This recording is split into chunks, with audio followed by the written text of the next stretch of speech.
Hello, online sellers. Jordan Malik from jordanmalik.com and honestonlineselling.com. This is the fall 2013 podcast. I asked many of you in, late September to submit your questions about selling on Amazon, selling on eBay. And this podcast is going to cover your questions. I had a record number of questions, maybe over 45 total submitted to me. This is going to cover it. If I didn't get to your question, some people sent me 10 or 12 questions. I obviously can't answer all of them. So if I didn't get to your question, this podcast doesn't cover something you want to have interest in, just go to jordanmalik.com, click on that little mailbox envelope icon. You can send me an email. And before we get into the podcast, I want to let you know that the entire podcast, which is going to be a YouTube video, is going to be probably somewhere around an hour and a half, 2 hours long. So to jump ahead to a segment, you can simply look at the video on YouTube and scroll down to where it says show more, and you'll have segments like this broken out. The topic is oversale wholesale sources, and this is the timestamp, for instance. So by clicking on the timestamp, you can jump ahead to the sections you want to learn about. Okay, and one more thing before we continue, I have some name changes that you may or may not know about. Amazon.com contacted me and said a few of my websites were infringing on Amazon trademarks. So Amazon owns a trademark for FBA, the term FBA, for instance, so I had to change FBA Find, so that's now findspotter.com. Sold Out Azon, the word AZON is a confusing trademark according to Amazon, so I had to change that, so that's now soldouta.com or soldouta.com. And I had Sources on, which is now sourcinggator.com. So Sources on is now sourcingator.com. All right. So let's get right into the questions and enjoy.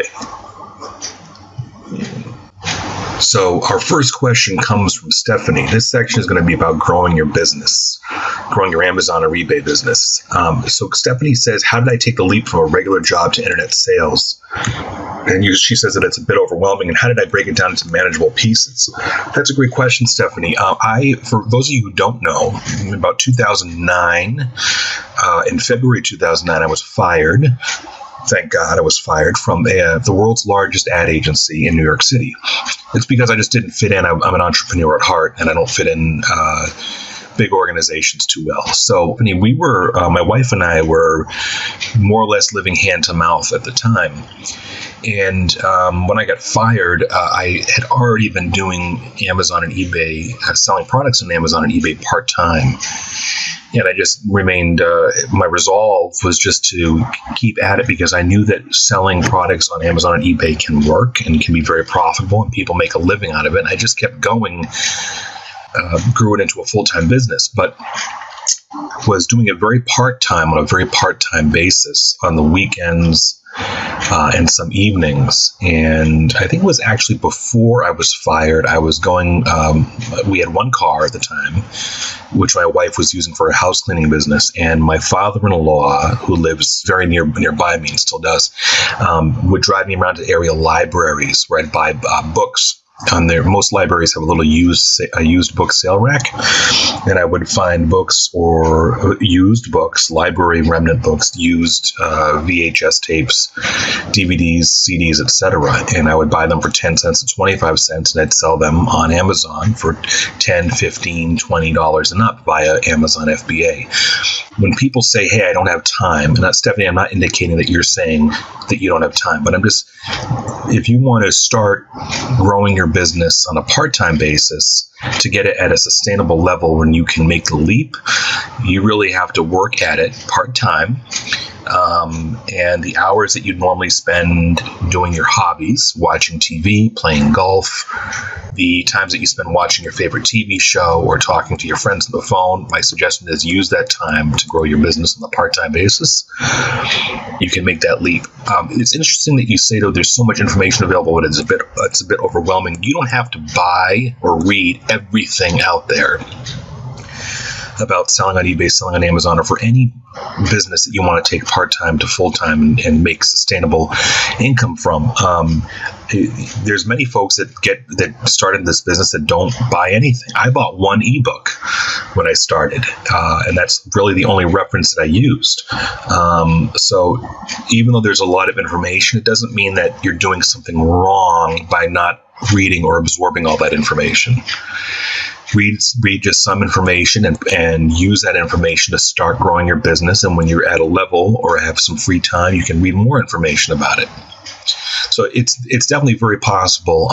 There's plenty of people with no college education or high school dropouts or senior citizens that have never owned a business before that are doing this, and they're making a sizable to very large income doing it. So it's very possible. That's a great question, Stephanie. Thank you. I had Bart write in. Bart says, with more and more people getting into selling through Amazon FBA, what steps should current sellers take to ensure the long-term profitability of their business? Great question. Great question, Bart. The first thing is that nobody knows the exact number. Well, maybe there is an exact number. Yes, there's a lot of people that are getting into Amazon FBA. It doesn't mean that they're actually doing it correctly. Just because you see a flood of people entering as Amazon FBA sellers, many people are entering in this thinking it's a push button business where you just sign up, sell anything, and make a profit. That's not the case. There's going to be, every day, every week, every month, every year, there's going to be a shakeout process where the people that aren't taking this seriously, or they give up, or they violate Amazon's rules. So don't let the more and more sellers coming into the marketplace intimidate you. The other reason why you shouldn't let that intimidate you is I believe that the Amazon customer, or just basic consumer appetite for products and goods, physical products and goods, far outweighs the number of the number of sellers. So in other words, there's so much stuff that people want. You're never going to have too many sellers, because if you're a seller on Amazon, you can focus on, you don't have to focus on all the hot products. You can focus on the products that are not so hot or in demand by a very niche audience and still do just fine. But when you say what steps should current sellers take to ensure the long-term profitability of their business, Amazon is going to get more and more strict, not unreasonably so, but they're going to get more and more strict about the quality of your products, meaning how well you package them, how well you prepare them, how well you respond to customer service inquiries that are emailed to you. So make sure you're taking this very seriously, as if Amazon themselves didn't exist. Pretend your seller profile on Amazon is all yours. What would you be doing to make sure your business stays around for the long run? And that is, making sure that you're selling a diversified product base. You don't have to specialize in one thing. Even if your Amazon seller name is like Jerry's Books, doesn't mean you only have to sell books. The people that are buying from you on Amazon don't care about your store name. Your like mine is Honest Online Selling. They don't care about the name. They don't care if my name was Honest Online Books and I was selling toys. They don't care about that. So don't focus so much on your name. Just focus on continuing providing a variety of products. Stay diversified. You should be selling books and CDs and DVDs, used and new baby products, and household goods, used and new, and toys, new and toys, collectible. I call them used toys. Amazon calls them collectible, and games. Stay diversified and go where other sellers aren't going. I published a book, which you do not have to buy, called You See a Plush Bunny, I See Money, Honey. And this is a book that tells you about how you can make huge profits selling pre-owned plush on Amazon or on eBay. And not a lot, but a handful of sellers think this is disgusting, providing wrong information. I've actually vetted all this through Amazon. Selling pre-owned plush in the toy and game section is fine, as long as it meets Amazon's toy and game requirements, and mine do. Make sure when you're selling plush toys that they're clean and 100% complete and no stains and no odors, and that they're actually originally listed in the toys and games section and not the baby section, and it's fine. So this is an area that a lot of other sellers would think they're too good to venture in. So when you talk about the long-term profitability of your business, always think about where other sellers aren't going. Many sellers don't like to get their hands dirty. They want everything to be push button. They want to have the sexy, alluring product selection of iPods and iPhones and iPad accessories. Go where other sellers aren't going. That's what me and my wife are doing. We're going where other sellers don't go, because we're not afraid to get our hands dirty. So that's a great question, Bart. I hope that answers your question. Another person wrote, I don't have their name here, what is the minimum profit margin, or ROI you will consider when sourcing products to sell? That's a great question, and there's some other names for this I think Amazon sellers are using, but the general rule is the ×3 rule that sellers are using when selecting product. That they want to make sure that if they're buying a product, for instance, for $10, and they can sell it for $30. You're paying between your shipping and costs for each product and your fees to Amazon about $10, and you're pocketing $10. Okay, so just to look at that in another way, that if I'm going to buy a product for $10 to resell, I need to make sure it's selling on Amazon for $30, because I know that I'm going to get my $10 back that I paid for the product, plus $10 in profit that I can pocket, pre-tax profit that I can pocket. The ROI on something like this would be 100%, right? Because I'm spending $10, but I'm making $10 back. Okay, so that alters a little bit when you start looking at. I've been doing tremendously, selling a lot of products on Amazon for $10 to say $15, but I'm buying them. Jordan is buying. I've been buying a lot of products for $1 to $3. Okay, and I'm selling them for $10 to $15, and sometimes more. Okay, so that times the 3 rule isn't going to apply here, right? If I'm going to buy a product for $1 to $3, I'm kind of making sure that it's going to sell for at least $10, because there's not much profit for me left over if it sells considerably less than $10. If it sells for $6, $7, there's not a lot of profit for me to bother with, because I'm not buying in bulk. I'm not buying hundreds and thousands of one item that I'm paying $1 a piece for. So if you're like me and you're doing a lot of retail arbitrage where you're outsourcing goods, there's plenty of products that are out there that you can buy for $1 to $3, but before you do that, make sure that they're going to sell for $10 and up. $10 if you're buying them for $1, we'll say $1 to $2, and $15 if you're buying them from like $3 to $4 to $5. Okay, I hope that answers your question about ROI. Now let's talk a little bit about financing. Brian L. wrote in, and he said he has a question about financing. He's heard of Kabbage and PayPal working capital. Okay, Brian is asking, should he get loans to buy products? And what he's saying is Kabbage kind of works as like a credit card. And I haven't investigated Kabbage, but I know that they are a very reputable company. It's Kabbage with a K. And Brian is saying the Kabbage loan gets repaid in 6 monthly installments. PayPal working capital will actually take a percentage out of your sales to pay back the loan. So you get a loan from PayPal. Instead of you making payments, they'll take a percentage out of your sales to pay the loan for you.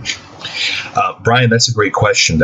First, before we get into that, I'm not a fan of using credit to buy inventory.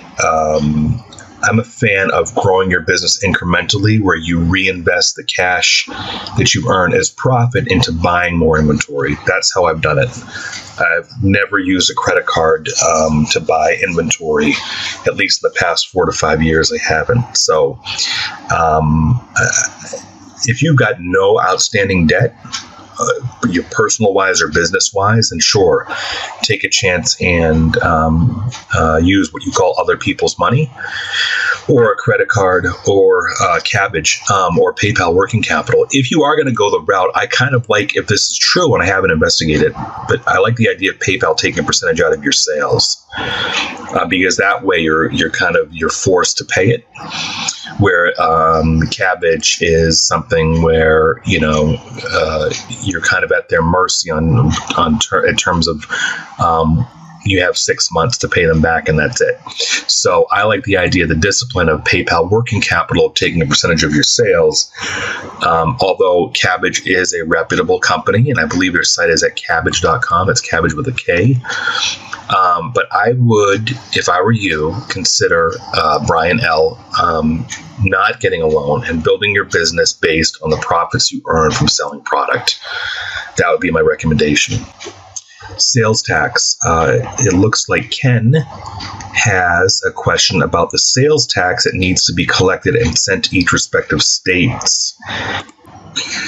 Ken, I'm not going to give a personal opinion on what sellers should do for tax reporting and tax paying state by state. Ken is referring to what I think is called a nexus law or nexus tax, where by law, Amazon sellers have to pay sales tax in the state where their products reside. So if you're an FBA seller and your products are warehoused in 5 or 6 different warehouses, Amazon FBA warehouses in 5 or 6 different locations, technically you have to pay sales tax on the products that are sold based on the region where they're stored. So if you had one product in Pennsylvania and one product in California and one product in Idaho, every time one of those units is sold, you are required, according to this nexus law or nexus tax, to pay the sales tax to that local state government. So I'm not going to share what I'm doing because I don't want to lead anybody down the wrong path. I would suggest that this can become a nightmare, and I don't know how aggressively it's enforced by the individual states. But if you want help, there's a website called taxjar.com. The word tax, the word jar together. They allege to make it easy for you in reporting your sales tax for each individual state. This works, according to them, for any seller from Amazon, eBay, PayPal, Shopify, etc. Getting local reports by tax jurisdiction, keeping your payment history, etc. So I know that TaxJar is a reputable company. I do not use them. But if you want help figuring out where you have to pay taxes to, I suggest you start here. And I also believe they have a Facebook page. They do. They have a Facebook page where maybe they'd be able to answer some questions for you here. So I highly suggest that if you do not want to go the route of TaxJar, Ken, I do suggest you get a CPA. I actually suggest you get a CPA regardless. If you're doing more than, say, $5,000 or $10,000 a year in sales on Amazon or on eBay, highly suggest you get a CPA to help you navigate, because you can make one major mistake in sales tax reporting and have a nightmare on your hands. It's going to cost you much more than the cumulative cost you would have paid to get help from a CPA. So ask your local friends who own businesses in your state. They do not have to be, the CPA does not have to be an expert in e-commerce. My CPA isn't. She knows very little about e-commerce or the tools used, etc. But everybody who's got an Amazon seller account or eBay seller account, they have debits and credits and balances and financial statements. That's all she needs, or he needs, when you hire a CPA. So highly suggest that if you have further questions, you hire a CPA. And you'll have to get them up to speed. You may have to get them up to speed on things like sales tax, and refer them to places where they can get information if they're unsure about the Nexus law. I want to alert you folks to this Facebook group. That Cat is run by Cat Simpson. It's at facebook.com/groups/that cat.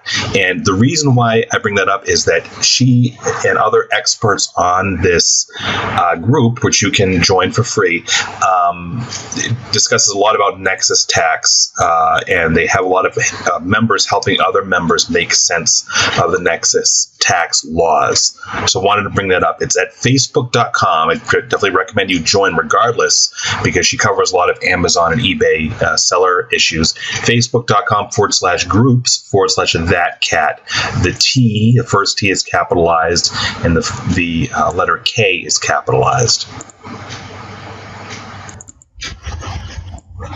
Lisa has a question about tricks to avoid getting hit hard with taxes when tax season comes around. We have to file what comes to our PayPal because PayPal records it. This is my first year selling online. Okay, so Lisa highly suggests, if you are concerned about paying taxes, highly suggests you get a CPA. Now, that may mean, something as simple as walking into your local H&R Block office, or like I said just earlier when I was advising Ken about talking to your friends who own local businesses, finding out who they use for a CPA. I'm not sure why people freak out when they say, oh, I got to pay a CPA, $50 a month or $100 a month.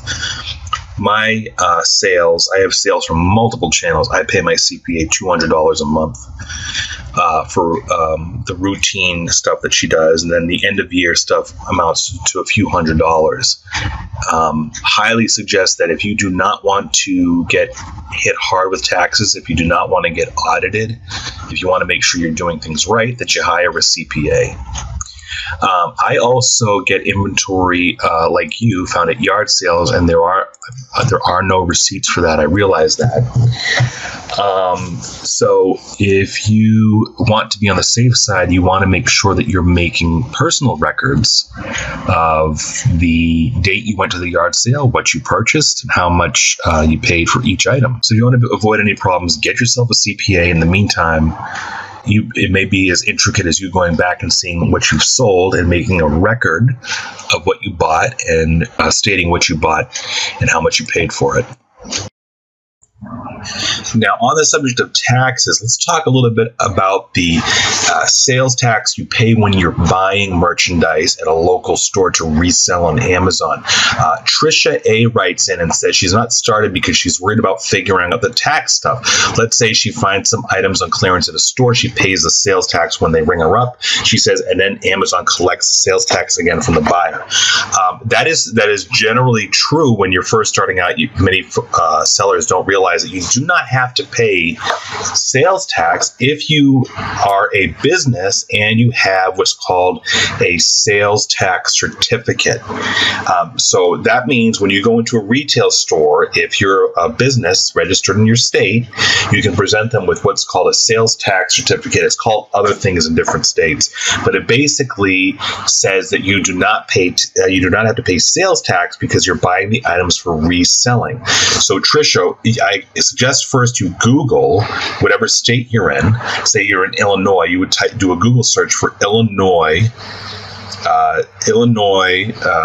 sales tax certificate.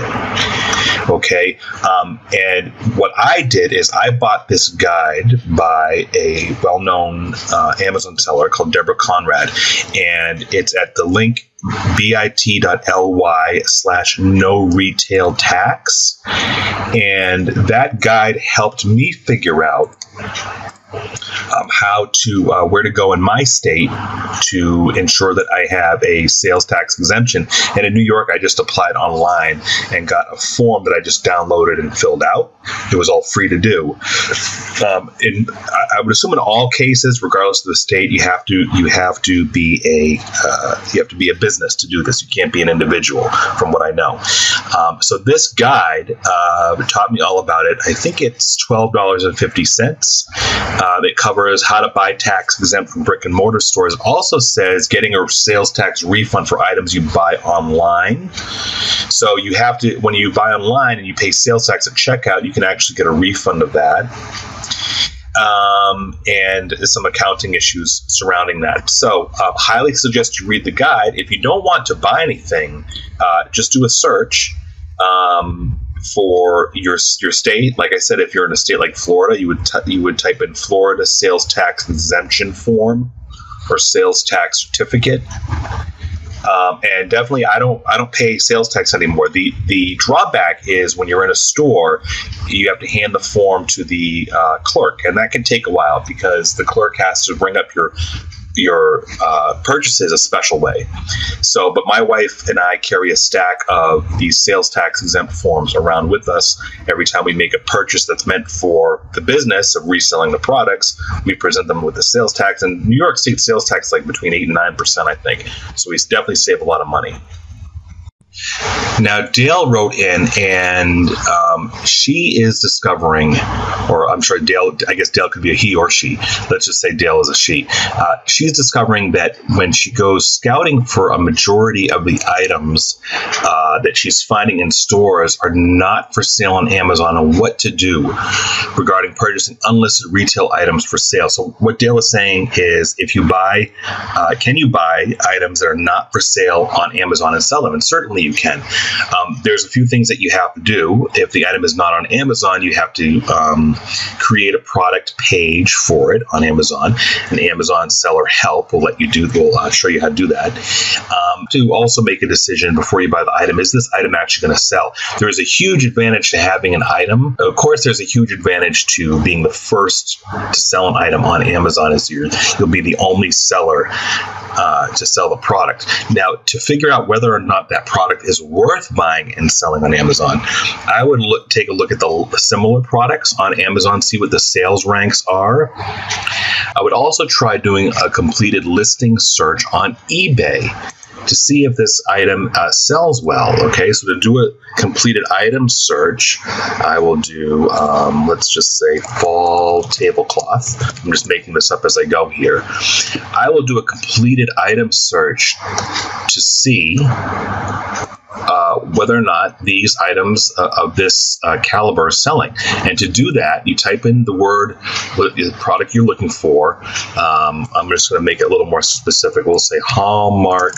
Let's do this Hallmark Barbie ornament. Okay, so I'm going to take a look and see how well these are selling by doing a search for the item, then coming down here and clicking on sold listings to see how the items, how much the items have been selling for. Okay. And I can also see how many unsold items there are by unchecking sold and just checking completed listings. So you can get an idea of all the completed listings. There are a lot of items that are not selling versus the items in green that have sold.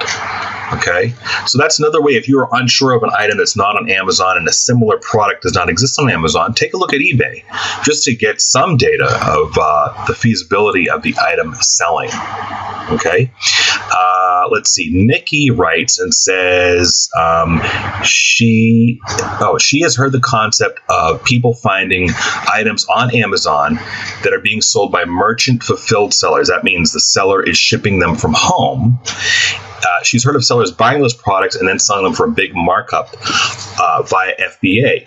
And that definitely is possible, Nikki. The thing you have to be careful of is if you decide to buy items from a third-party merchant on Amazon for the purpose of reselling, you cannot use your Amazon Prime account.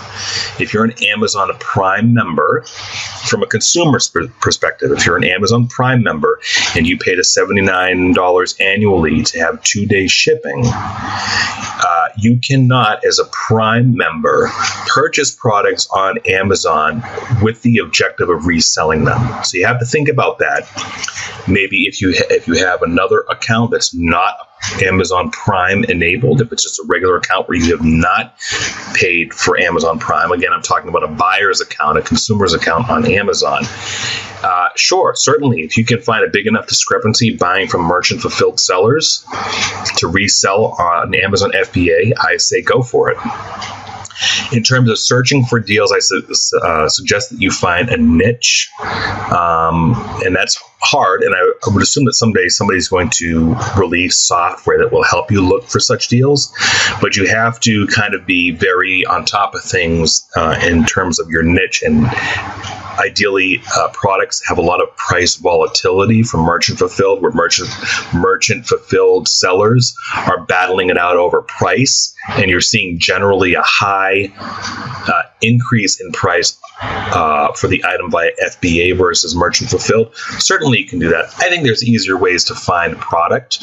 Some of these are mentioned throughout this podcast, but certainly I think that's possible. If you want to see the price history of items, you can use camel.com, and they kind of track selling prices of both Amazon merchants and third party for a specific item. So it's really pretty intuitive, easy to use. This will give you some idea of the discrepancy in price history, discrepancies of FBA sellers versus third-party sellers, and the kind of course of the price, how well it tracks over the course of time.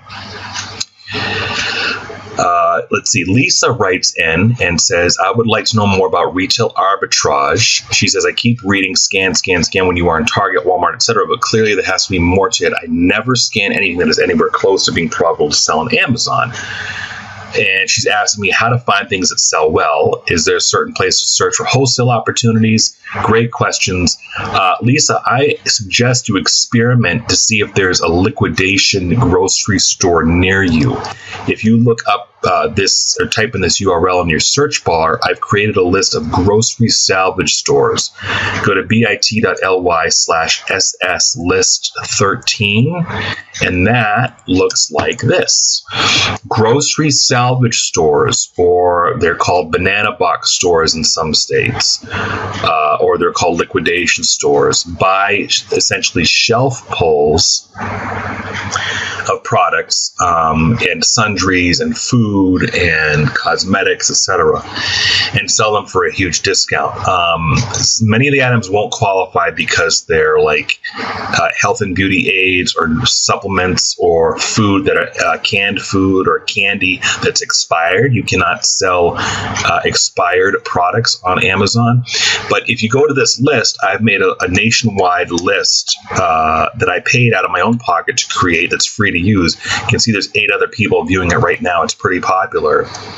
And this gives you a list. Now, not all of these are going to be legitimate. So I've made it kind of easy. Let's say if you're in Arizona and you want to go to this store called Vintage Salvage, you can click on here to see the Google results of that to kind of decipher what Vintage Salvage is. You will find the list may have some stores that are deal only in things like metal salvage or auto salvage or boatyard salvage, but for the most part, these are legitimate grocery salvage stores. And I also have some other links at the top of this page that has 2 other lists of grocery salvage stores that you can click to view. So, getting back to your question, Lisa, are there stores, you're asking, are there stores where you can find deals? And my wife and I have been finding in Pennsylvania a couple stores that deal with liquidated products only, closeout products. We've been doing quite well because it's items we're buying for 50 cents, $1, $1.50, $2 that we're selling for $10, $12, $15, $25 and up. So start there. Highly recommend, in the vein of that you get Jessica LaRue's guide on how to buy liquidated products locally, and that's at jordanmalik.com/gold. If you really want to learn wholesale, I recommend the only wholesale system that I'm recommending is a $47 product that is actually mailed to you. It's $47 plus shipping and handling. Skip McGrath has been selling on eBay and Amazon for at least 12 to 15 years.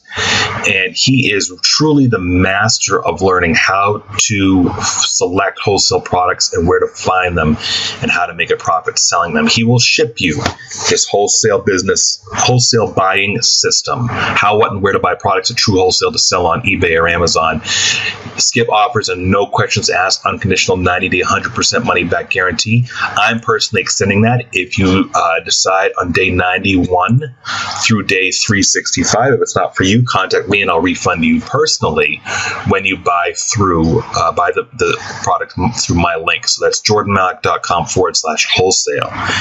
Also, encourage you to sign up for Skip McGrath's free newsletter because he gives away a lot of free info on that, and he has a lot on his blog that he's written in the past about wholesale. He's given away free wholesale sources. He's given away free strategies of how he buys wholesale, exactly what he buys, etc. So if you go to bit.ly/skipm with the capital S and a capital M, bit.ly/S lowercase KIP as in Kip, uppercase M, you will get to his newsletter sign-up page where he's been giving away free ideas to eBay and Amazon sellers. Just fill in the form here on the right. So highly suggest that. Also, I want to point you to, you said that you mentioned that you were not having any luck at Target, Walmart, etc. I made a short link just for you or for anybody who's interested. If you go to bit.ly/ and the words look everywhere together, bit.ly/look everywhere, that'll take you to a response on one of my blog posts where somebody was having trouble finding products and they were just looking in 2 or 3 different places. And here's where I'm saying other ideas of where you can check for products to sell. Okay, so that link, bit.ly/look everywhere, that will bring you right to my recommendations on my blog. Okay. Let's see who wrote in here. Esther. Esther wrote in and said, how to use Amazon FBA to profit. She's made a total loss.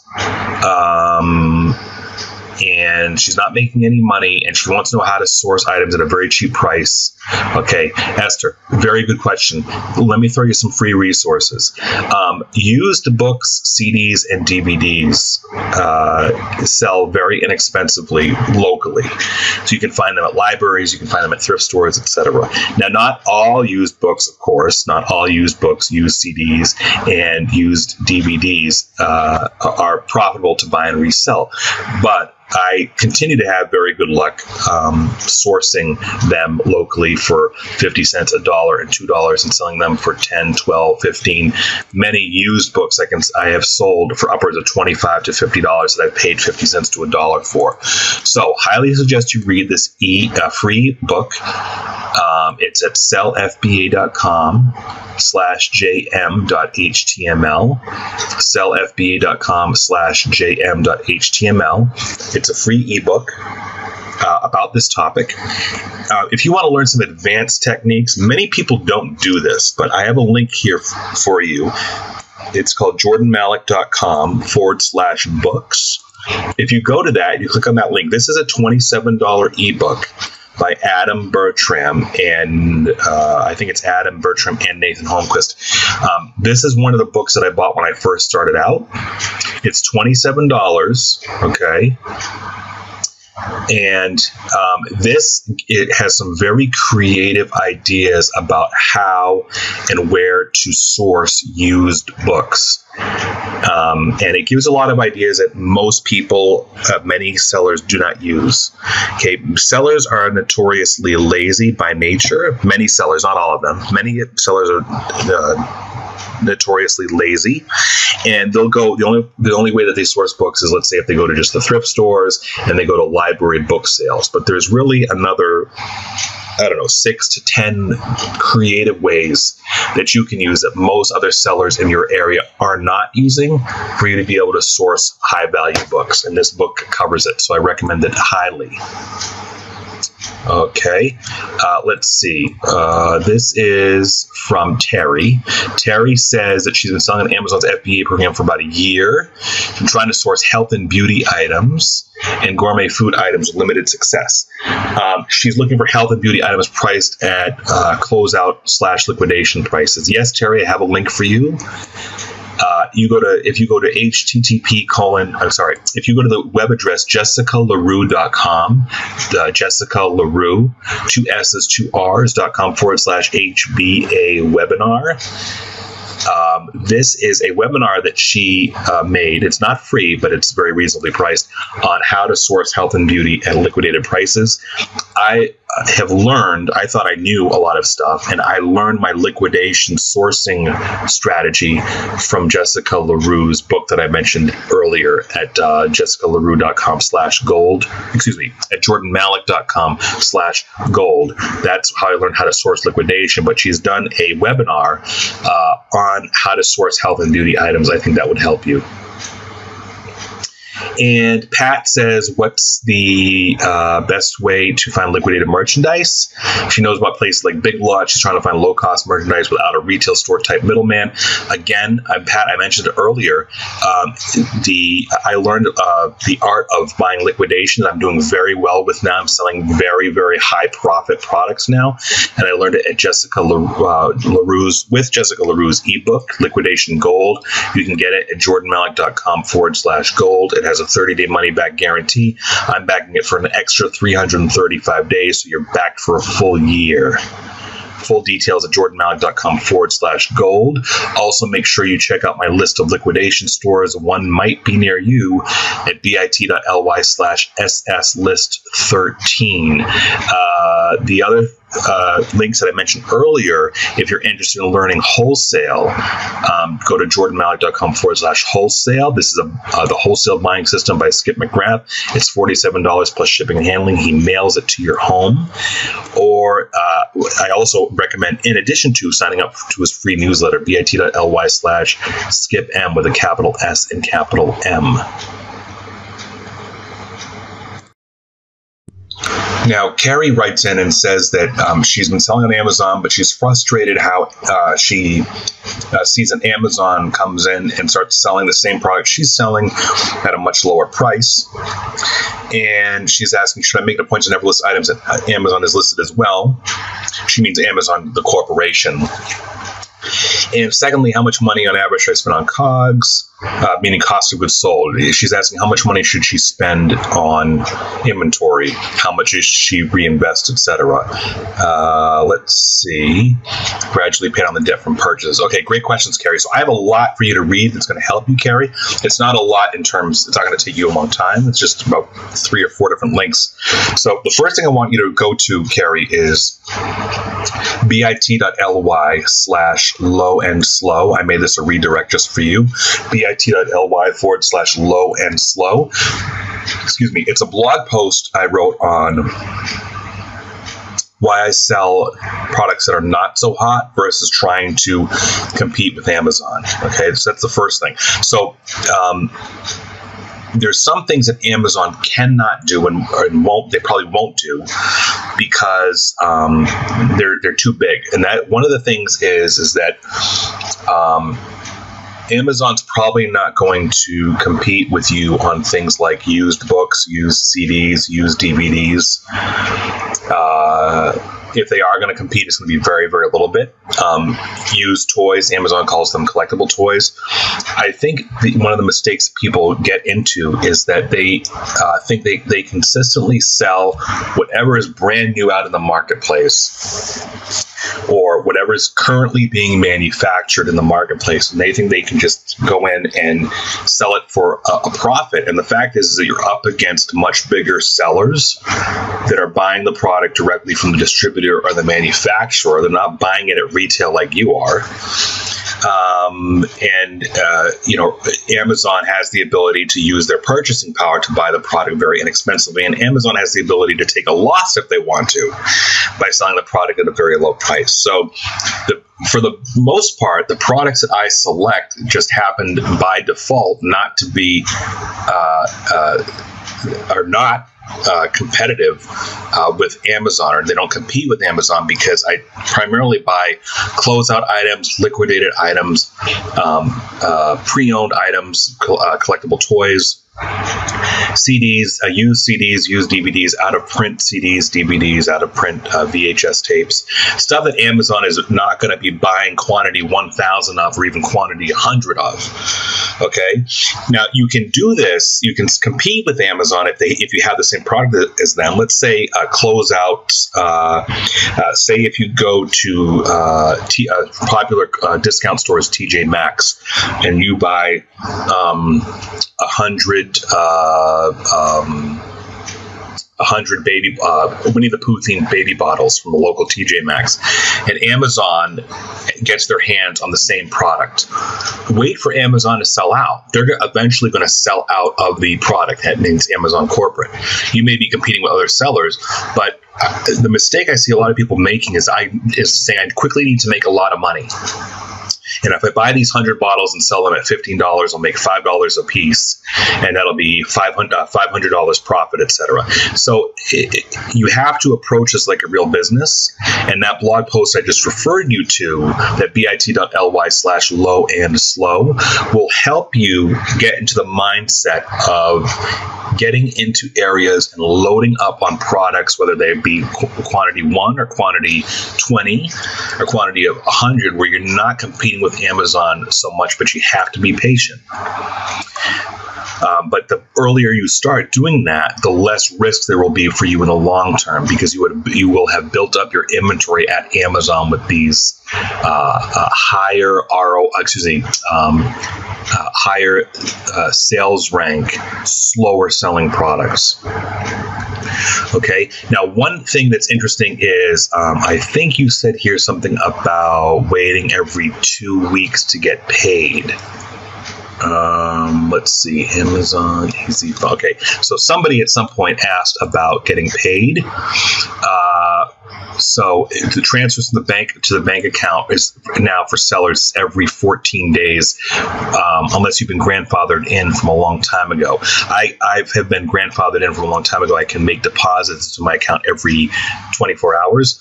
Most sellers that have signed up as of recently are restricted to 14 days, but there's a funny sentence in their terms, and you can get to that by going to bit.ly/azfunds, and it says we will automatically attempt to transfer funds to your bank account every 14 days. You can also request more frequent transfers of funds in your seller account. That tells me you can contact seller support and request them, make a request that you don't want to be paid every 14 days. You want to be paid every day. I don't know if they'll actually do every day for you, every 5 days, every 7 days. I don't know, but that's worth inquiring. So to see that sentence is in the first paragraph. Go to bit.ly/azfunds. Carrie, another strategy for you is to start getting products that cost a lot less. I suspect what you're buying is maybe you're going to retail stores, you're paying $10, $15, $20. Start focusing on items that you can buy for 50 cents, $1, $1.50, $2. And to do that, I highly suggest you go check out the Liquidation Gold book I've recommended. I'm providing a full year guarantee for that. JordanMalek.com/gold. Here's my list of salvage stores where you can find those items. One might be in your state. There's none in my state. Well, none on Long Island, excuse me. I have to travel about an hour to 3 hours to get to these liquidation stores. bit.ly/SSList13.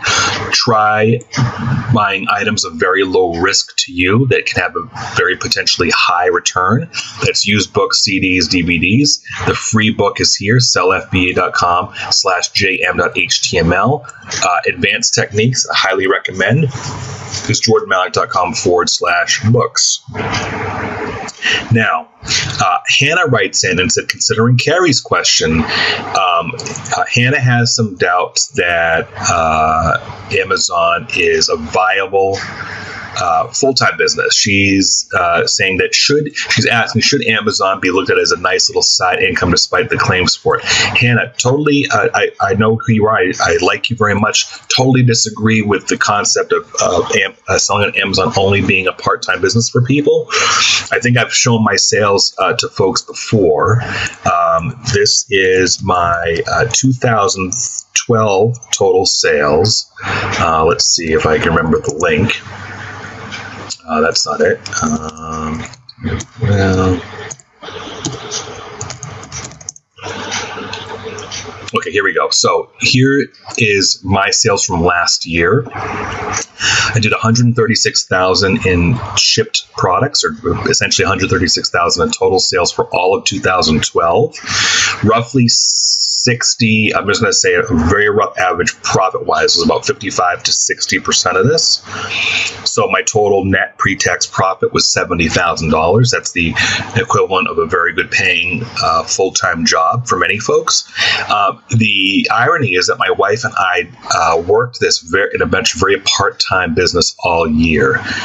Maybe a total of, on average, 15 to 20 hours each for the full course of the year. Now, of course, some months we worked less than that. The months leading up to Christmas, we probably worked significantly more. We probably worked like 25 to 35 hours per week on the business each, myself and my wife. So is it viable to do the equivalent of a full-time job, full-time income? Absolutely it is. And I still think that today. There is notion that there's a lot of competition out there in terms of other sellers.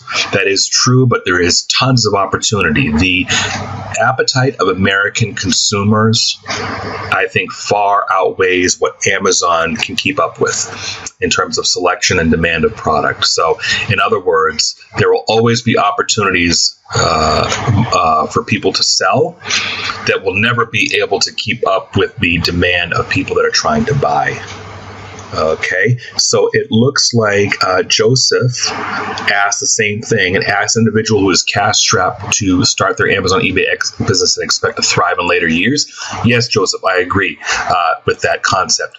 It is very possible. I started 4 years ago. I was fired from my full-time job. I worked at the world's largest ad agency, and I might be repeating myself here, so forgive me. I worked at the world's largest ad agency and got fired. My salary was $130,000 a year. And I started out I was doing it part-time years before that, but very, very part-time, 5 hours a week.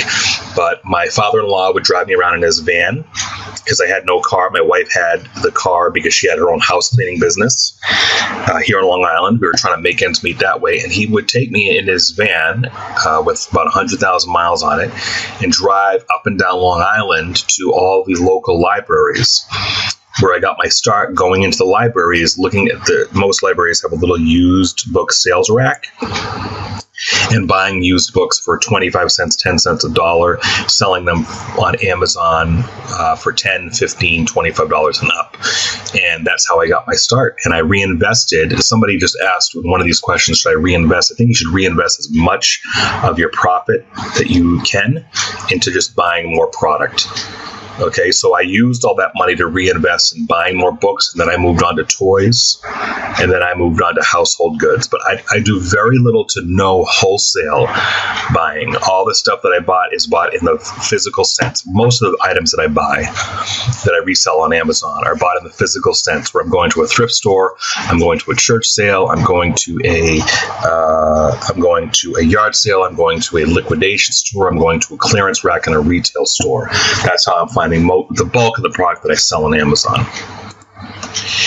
Sean asks how to deal with low ballers, or those that always have to have the lower prices beyond reason. Sean, I love the low ballers because they all get into a price war and they keep lowering their price, sell their item, and they end up making very little to no to negative profit. I wait it out. Not all the time. Sometimes I can't afford to wait out the competition, so I will price it at the lowest. But I'm buying my products, like I mentioned before, at such a low price, I can afford to do that. Remember, you make the money when you buy the product. You should be constantly looking for inventory that costs you very little. Okay, and there's several ways that I mentioned throughout here to do that. So that in that way, I can afford to buy inventory. If I need to cut the price to be the lowest price, I can still afford to do that. I'll still make a slim to moderate profit, or I could just stick to my price and let everybody else fight it out and let them sell out of their product, and I wait at my price that I've initially set, and I can typically get the sale because I'm one of the last sellers standing after that. So it is very possible. Now, someone, someone wrote in, and I don't have their name here, but they're having problems purchasing from manufacturers directly. And as soon as the manufacturer finds out that they sell on Amazon, the deal is off. So there are many manufacturers that refuse to deal with people who sell their product on Amazon. So I have a solution for you. The first one is, if you see this interview, I'll give you the short link, the redirect. It's bit.ly/T as in Thomas, S as in Sam, H as in Harold, OWR. That's T show and the letter R, all lowercase. That's an interview with Skip McGrath, who's, in my opinion, the master of sourcing items to sell on eBay and Amazon, the master of sourcing items via wholesale. And he actually gets into his script of what he says to manufacturers who don't want to deal with him, where he says, Karen and I go to a lot of wholesale trade shows. This is about halfway down the interview with Skip. And he goes through exactly what he says to try to circumvent. And he says that he concentrates on small manufacturers and products that are not being currently sold on eBay or Amazon. So he's probably indicating that the small manufacturers are less likely to argue with you over whether or not they want their products on Amazon or eBay. And particularly if they don't have them on Amazon or eBay, there's an opportunity for them to work with you to gain more sales. So I also encourage, like I have before, to sign up for Skip McGrath's free newsletter. You go to bit.ly/SkipM, and you can sign up for his free newsletter. While you're there, take a look at the newsletter archive, because Skip very frequently mentions in his newsletters things he says to things he says to manufacturers when buying wholesale that help circumvent their objections to it. So you have to be a little bit creative. You have to be a little bit aggressive. You can get over the objections of many. There's so much product out there in manufacturers that are willing to work with you, and Skip's ideas will help you do that. This gentleman Harvey wrote in and said he has a home office in an apartment building with a doorman, and he can't accept pallets of merchandise. So he wants to find a way to get them to Amazon. Harvey, I have the perfect solution for you. I don't know if I mentioned this earlier, but if you go to jordanmalik.com/MIT, as in my inventory team, these gentlemen, his name is John Bullard Sr. and John Bullard Jr., they're the owners, and here's the phone number. They run a service called My Inventory Team. And they will actually, if you buy product from anywhere in bulk, they will, for a very small fee, receive the product for you in pallets or shipments or truckloads or whatever, and process it for you for your FBA account and ship it to Amazon's warehouses. So my suggestion is you call John Bullard Sr., tell him that I sent you. John Bullard Sr., the owner of My Inventory Team, 877-550-1640. They provide the exact service you're looking for. Now, TJ writes in, and he has been just started on Amazon. For just about 2 or 3 months ago, he started. He's only netted about $400 after all the Amazon fees. Most of my items were books that I found from my home or low cost from yard sale that I have not calculated into expenses. He's afraid that his profit is a little bit low. TJ, that's a great question. A couple things. You should be, if you haven't already, reading this free book. It's at sellfba.com/jm.html. This is about selling used books on Amazon. I suspect if you have 800 items in inventory, they might be of higher sales ranks, meaning for books, sales ranks of 500,000, 1 million, 2 million, etc. If you're having low sales, it may be that either your sales rank is too high. Of course, the lower the sales rank, the quicker it will sell, generally, or that maybe you're pricing them too high.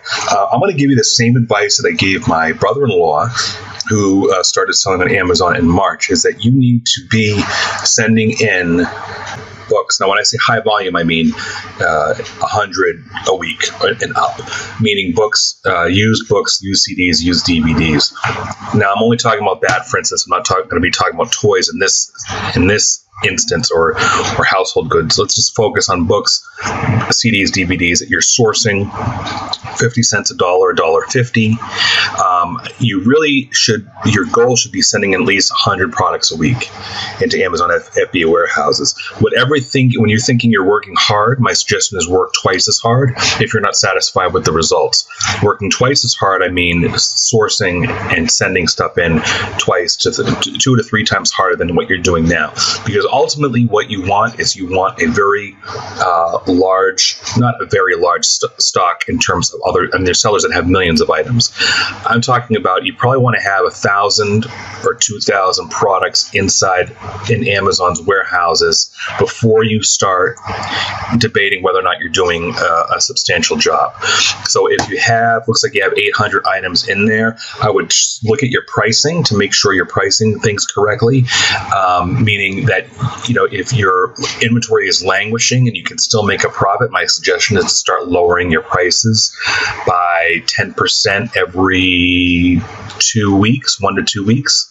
Start lowering your prices, at least get some sales in, and continue sourcing, like you said, from yard sales. And throughout this presentation, I mentioned buying liquidation. Continue buying product as inexpensively as you can and continue sending it in. Okay, so I would give you my numbers, and I've given my numbers before. You're asking for my numbers and what's a good starting amount for inventory and what kind of profits you determine as successful. This is going to vary. I don't have an exact number for you because it's just going to vary by person, by the amount of hours that they put in, and by how easily they have access to low-cost inventory that they can resell on Amazon. Dave writes in and says, what methods do you use to determine how much quantity to buy?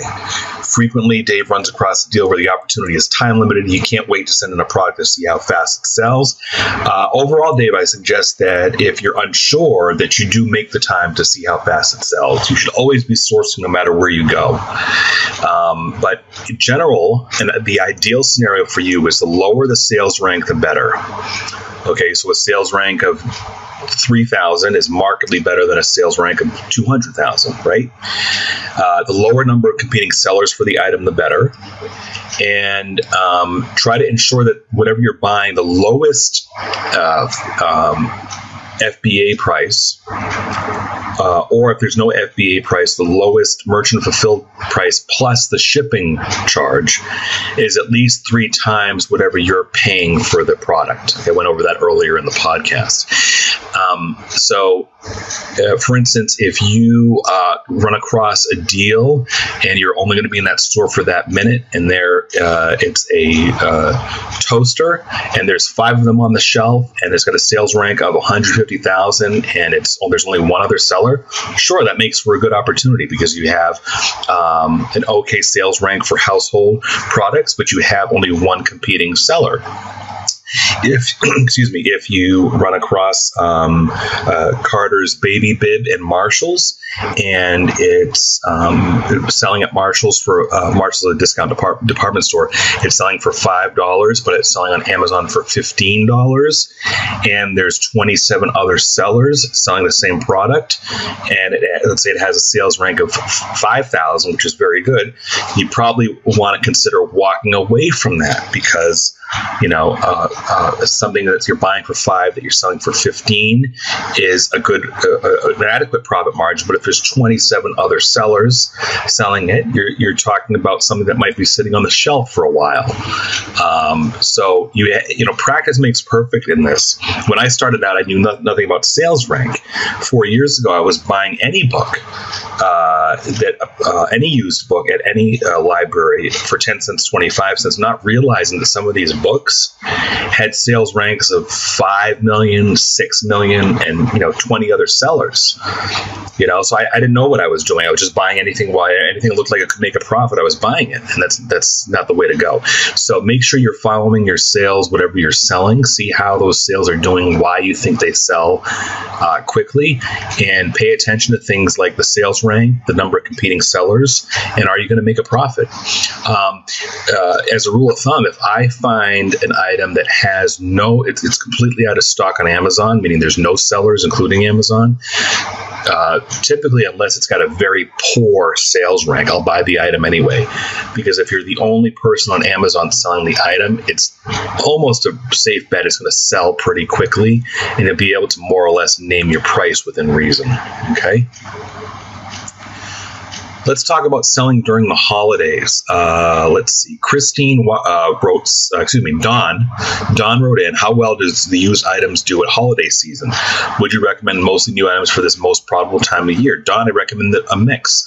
I do extremely well with used items, particularly toys. Now, of course, Amazon calls them collectible. When you sell a collectible toy, it can be used. It should be 100% complete, with or without the original packaging, with or without the original instructions.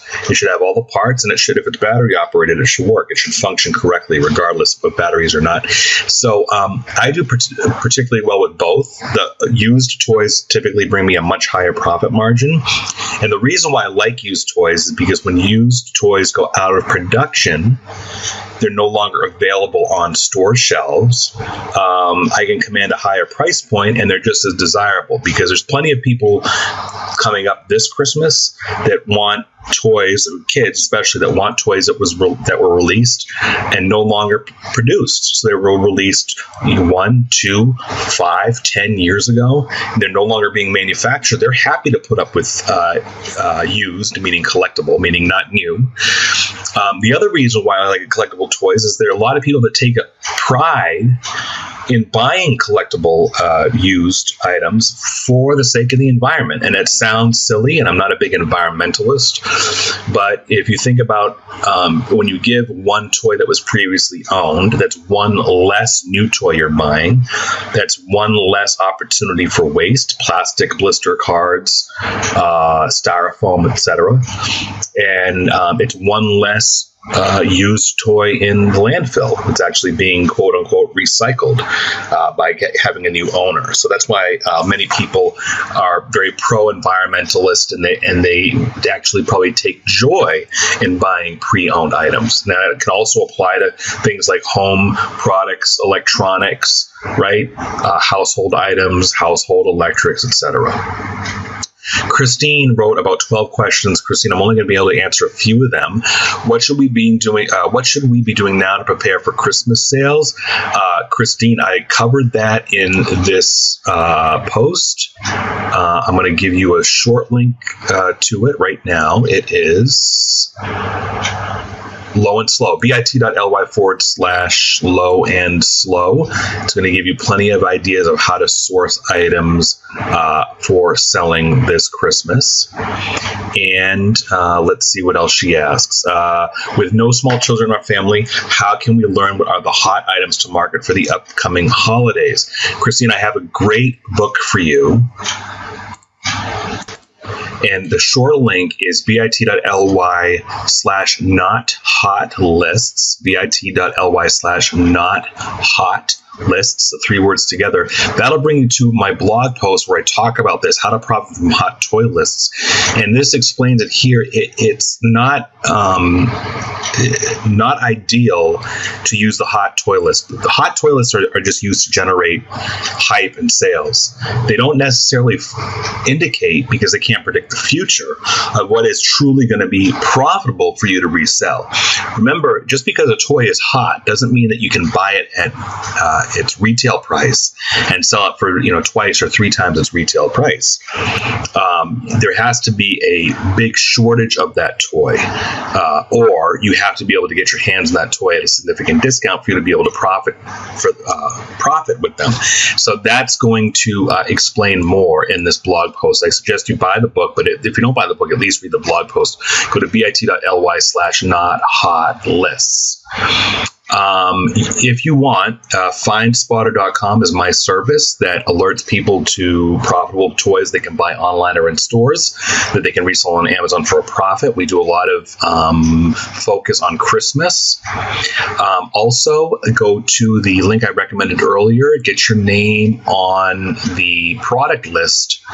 It's free to get the product list, jordanmalik.com/MIT. That's from my inventory team, where they're constantly sourcing bulk products and then selling it to you at their cost for you to sell on Amazon.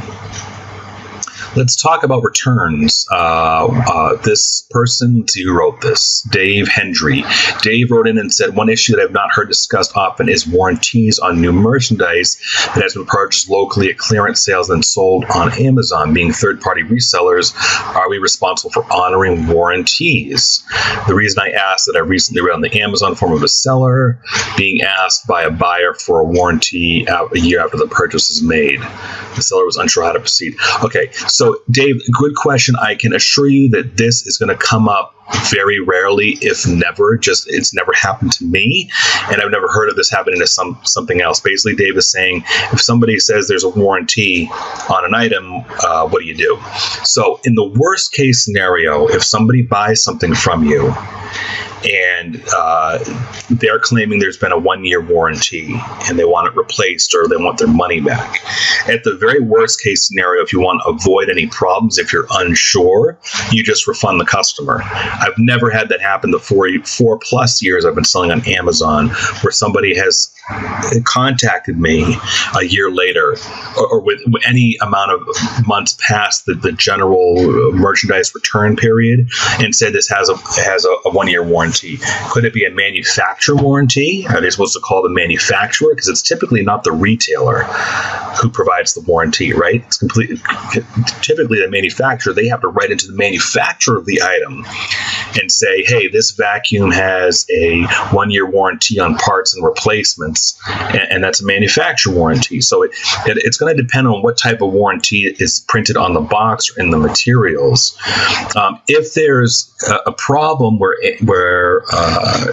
you're unsure and you don't want to argue with the customer, I would just refund them, because if you don't refund somebody who's emphatically screaming up and down about a warranty, and you don't have evidence to back up that it's a manufacturer warranty and not your warranty, you're going to be spending a lot of time going back and forth with that customer, asking for proof, fixing negative feedback that may have left, dealing with Amazon. In all likelihood, your lost productivity, your lost time, and what you could have been doing with that time in terms of making profits and making more sales and sourcing more products, the cost of doing that is going to far outweigh the actual cost that you would lose if you just refunded them. Many sellers that I talk to are totally against that. They think that's absolutely blasphemous. When I have a customer that starts giving me a hard time, it's not about a warranty, but it's a $25 item and they claim that it arrived broken and they want a refund. It rarely happens, very rarely. I really don't. I just go ahead and I ask Amazon to just go ahead and refund them, because I do not have the time to try to have them take a picture to prove it that it's broken, or I don't want to waste the time by asking them to send it back into Amazon or send it to me or whatever. Even on eBay, the instances are so few and far between. And you're talking about a guy. I sell a variety of products, and some of them are products that are probably can be broken easily, like a hairbrush or something, or electronics. I sell a lot of pre-owned electronics. I sell a lot of stuff that could be a significant portion of merchandise where something could go wrong, something could break, something could go on the fritz, etc. And I just have never had that problem. When I do have a problem of somebody demanding a refund, I just go ahead and I refund them, and it's very rare. So keep that in mind. What you're talking about, this warranty situation, is probably never going to happen to you, and if it does, it's going to be very rare. It's probably going to be a manufacturer warranty where you can tell the customer, well, you have to deal with the manufacturer, and if they come back and they're ranting and raving and leaving you negative feedback, then there might be an opportunity for you to just refund them to get them off your back, and that would be my suggestion to you. Let's see.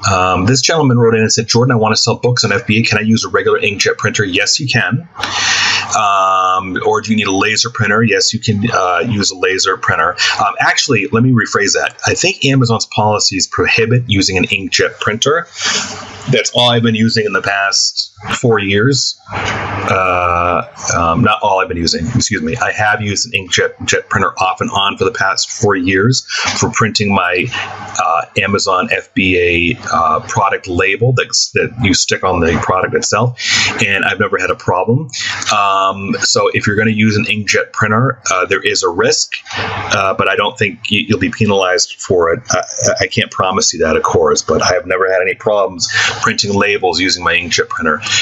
Or do you need a laser? Okay, maybe if you want to be more efficient, I think a long-term laser will cost less money per sheet of labels to print, or a thermal printer like a Dymo. And what size barcode label do I use? Okay, so if you're going to be using labels to put in an inkjet or laser printer, I'll refer you to the same exact ones I use. I did a redirect for the product. It's bit.ly/REM label. bit.ly/REM label. That will bring you to the Amazon product page for the labels that I buy. These are removable labels. I forgot to say that Amazon does require that your labels are removable labels. The labels that these are the ones that print out with the Amazon SKU that Amazon needs when you send in your products. Every product needs to have the Amazon SKU. These are the labels that you print. This is a suggested size label that you print it out on, and make sure that your labels are removable. This is 750 labels for $16. The time to get a thermal label printer is, I think, if you're shipping 50 or more items per week, this is going to save you a lot more time than doing the label sheets. And I made a redirect. It's bit.ly/QL570B, lowercase b. All the letters are lowercase q, lowercase l, 570B. And that is the same label printer that I use. It's called the Brother QL570. Okay, so my suggestion is you use that printer and the labels that Brother makes. Also, do you think Amazon will offer a free shipping promotion? I don't know. I don't know if they're doing that this year. The ideal thing for you is to ask Amazon seller support. Contact them and ask them if there's a promotion, or just do a Google search and see if there is one. Okay, that was Joe M. Thanks, Joe. This person, Dale, asks, have you ever purchased barcodes off of eBay? What are your thoughts and or opinions of this source? I haven't bought a ton of barcodes off of eBay. I have bought my barcodes from barcodestalk.com. barcodestalk.com, and they're a little on the pricier side. I think if you buy one, it's like $10 or $8. I think you can buy like a quantity of 10 for, I don't know, $50 or something. It is more inexpensive. Excuse me, it's less expensive to buy barcodes on eBay. Here's a redirect to a reputable seller on eBay, bit.ly/BUYBC for buy barcode, bit.ly/BUYBC. And this person has a stellar reputation. I think they've been selling barcodes, for like 10 years now, almost 10 years on eBay. They have a stellar reputation, excellent feedback score, and they're selling them 1,000 barcodes for $16.99. And that is excellent. That's, I don't know what it's, 16 cents a barcode or so, 17 cents a barcode. Okay, and they are reputable. I personally have not bought from them. Because I simply don't need that many barcodes. But they're guaranteed, and they have an excellent feedback score. Okay, so that's whom I suggest if you want to go the cheaper route, buy it from them. Now, somebody wrote in and wants to know how to get more feedback from their Amazon sales. They say, how do you get people to leave feedback for you? I've sold a few things on Amazon, but no one has left a feedback. That's a great question. I use Feedback 5. What Feedback 5 is, what Feedback 5 does, it solicits customers within the Amazon parameters, meaning kind of like within Amazon policy. It automatically solicits feedback from customers after a time period after the Amazon ships the item to them. You can use, I'm going to get into Feedback 5 in a minute, but you can use code JBMalik at checkout at feedback5.com to get a full month free. Their plans start at $9.99 a month. You should be okay with the basic plan to start. When you check out, just use coupon code JBMalik to get a full month free. Normally, they just give you 14 days. So you're getting at least an extra 2 weeks to try it. What it does is Feedback 5, after you set it up, and it's pretty simple to set up, every time that there's a sale, Feedback 5 will go back in during after a certain time period, like a week or 2 weeks that you can set. And they will automatically send an email that is from you that says, "They're glad you got your order. Would you mind leaving a feedback?" The reason why this is a good tool, this isn't going to necessarily automatically fix your negative feedback, but the reason why it's a good tool is this saves you a lot of time in terms of sending emails to customers, reminding them to leave you feedback. It does it automatically. The more people you get to leave feedback for you, typically those efforts will help drown out any negative feedback that you have. So highly recommended that tool. Here's a miscellaneous question. Somebody's been selling for a year less on Amazon. This is, I don't have the person's name here, but they are getting frustrated because she had a line of bags that were selling. In June, the manufacturer came out with additional new patterns, and she created a new product, and she's not having any sales. And when she does a search, those bags are nowhere to be found. These are the products that she posted. Okay, I would consider perhaps creating a new product page, starting over. Creating a new product page. It looks like Amazon support isn't helping you much. So I would consider creating a new product page for the bag itself, then removing the products that you have them shipped back to you in the old product page, the old bags, and then resubmitting them under the new product page. I'm not sure what the glitch is. It looks like, because you're saying they're not appearing in search results. They're not going to appear in search results unless you're stocked there. So if you're stocked at the Amazon warehouses and they're still not appearing in search results, I would open up another support ticket. I would strongly consider repeated, before you actually create a new product page, repeated requests to Amazon to help you, saying that this problem isn't fixed. Just deal with them very nicely and say that the problem isn't fixed. Can you please help? They're not showing up in searches. That looks to be the main problem. So if that doesn't work, then I would consider having the products returned to you, creating a new product detail page, putting the products back on Amazon. You are running the risk of a duplicate listing, your old product page versus your new one. So I would make sure you keep Amazon seller support posted on what you're doing. And short of that, I would not stall on this. I would consider sourcing different products, creating new product pages, not relying on this one line of bags to support your sales. I never rely on one product to support sales. I just keep diversifying and keep sending in different products at different conditions, new and used, etc. Somebody has asked about getting better exposure for Amazon listing. Is there a specific process you go through to ensure each product you list has the best keywords so it can be found in the most searches? Basically, whenever you create a new listing, Piggyback Sarge wrote this question. Sarge, that's a great question. There are some links I posted earlier about ensuring listing is properly optimized for Amazon. So there's 3 links I want you to look up. They're redirects to some pages. One is a video I did, bit.ly/L-compare-O, bit.ly/L-compare-O, and that is a video of 2 different products. I'm showing of an example of a poorly created listing, and an example of a better created listing. There is also these 2 links to Amazon pages. They're bit.ly findability 1 and bit.ly LY/findability2. And they are Amazon's, excuse me, these are not Amazon pages. Well, one of them is, it's how to optimize listings. And I highly suggest you follow the advice here. And I found a second page, and that's bit.ly/findability2. And this is the official Amazon page where they give tips here. So my suggestion is make sure you follow every tip they give you to give the maximum exposure to your product. Okay. Next question comes from Diane.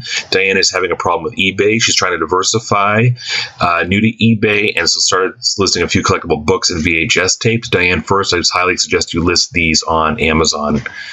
eBay says that because I'm a new seller, I'm restricted to only listing 10 items. She's been using a 30-day buy it now time frame, but it's been around 2 weeks and no one is interested. So again, Diane, highly suggest you, I think Amazon's a much better platform for VHS tapes and collectible books. You can typically get higher prices as well.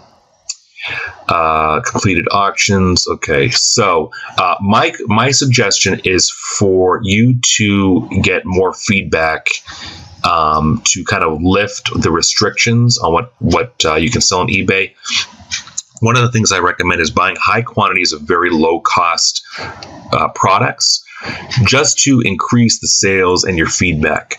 Now, this is an example I just thought of to do that. If you take a look at these products, they're called sticky pads, and I'll do a search. You can do anything with this. So the goal here is to sell dozens or hundreds of products. You can gain more feedback on eBay. These are called sticky pads. They're a popular item because they're go in your car, they just lie flat on your dash without any glue, and you can stick your cell phone on the pad and your pad won't move around. So you can buy these in lots. Like this person is selling 5, a lot of 5. There are lots of, I'm sure, of 10. Here's 10 and $7 it's sold for. So this, you can do this with any item you want to this low cost, but make sure you look at the completed listings to make sure it sells. Because when I start looking at the individual sticky pads that are sold, see, this is what you would do. You would buy the lot of 10 or 20 or 100, whatever, and you'd sell them for, say, 99 cents. Or, $3 in free shipping. So the reason why I'm saying do that is because you'll be able to move a lot of product as long as you're a price leader and say offer like a full 1-year guarantee, money back guarantee for the item. If you need feedback that desperately, my suggestion is you buy a quantity of a large product, sell them individually on eBay. Make sure you leave a note, ship them out fast, and insert a short, light-colored note, like a peach-colored note, asking for the person to please leave you feedback. And here is the eBay instruction page on how to lift your limits, your selling limits, your selling restrictions on eBay. It's a redirect. It's bit.ly/lift limits, LIFTLIMITS. bit.ly/lift limits. And if you go to that page, you'll see eBay's assistance for suggestions on how to increase your limits. So highly suggest you read that. Okay, it's a great question, Diane. Now this gentleman, William, wrote in. He says he's learned a lot from me. Thanks, William. He doesn't know which road to go on. He's been trying to a hard time to pick some merchandise to eBay. He says his wife is a plus-size person, and he found a wholesale company through Skip McGrath's site that has a good rating and good prices. Picked out a few blouses and maybe a few pants or coats. Okay, so William, that's a great question. First, if anybody's wondering, Skip McGrath is the kind of expert on buying wholesale, and his newsletter can be signed up. You can sign up for free, and it's bit.ly/skip-m, the capital S, capital M, bit.ly/skip-m with capital S, capital M. You can go there and sign up for his newsletter for free. William, my suggestion is when you're dealing with wholesale company that sells plus size clothing, you're asking to be, and I think what's a relatively competitive business. The clothing business is in terms of new manufactured clothing, very, very competitive. So I'm not sure you'll be able to get the ideal profit margins there that you're looking for. And the other challenge in dealing with clothing is there tends to be higher returns and other stuff, because of course people buy clothing and it doesn't fit. They don't like the way it looks. It's very much a high return business because people don't get to try stuff on, obviously, that they're buying online. I would take a look at Skip's newsletters that I referred to, because you can get a good idea. He's been buying wholesale and selling products on eBay for a very long time. And if you start to look at his old newsletters, he actually freely talks about items that he purchases wholesale. He's been having very good luck with buying jewelry from Hong Kong, for instance, and selling them at very high margins. He says they're not very fast sellers, but the margins are very good. And also, if you scroll all the way down his newsletter, see how I got to that, by the way. I went to the top of his page at skipmcgrath.com, and I went to newsletters, and I clicked on current newsletter. If you scroll all the way down to the bottom, you'll see all the products, or some of the products he's selling on eBay. They're very diversified. This looks like a holster that locks a trigger on a gun. He's got a lot of jewelry. He's been selling these fire pits for a very long time on eBay. Now, I'm not suggesting you copy him product per product, but you can get a better idea of what type of products he is selling. And I would, my suggestion to somebody is emulate people who do something very well and put your own spin on it. Okay, so you can see he's currently doing a lot of jewelry, but it's pretty interesting that Skip is like me. He just openly he says like a spice rack and some cooking supplies. So I know that he specializes a lot in cooking supplies and leather goods and jewelry, fire pits he's been selling for a while. So my suggestion is emulate somebody who's being successful at it. I would not get into the clothing business. The only clothing I do recommend is if you're able to find high-end fashion clothing, if you're knowledgeable about high-end fashion clothing, and then you find them at yard sales.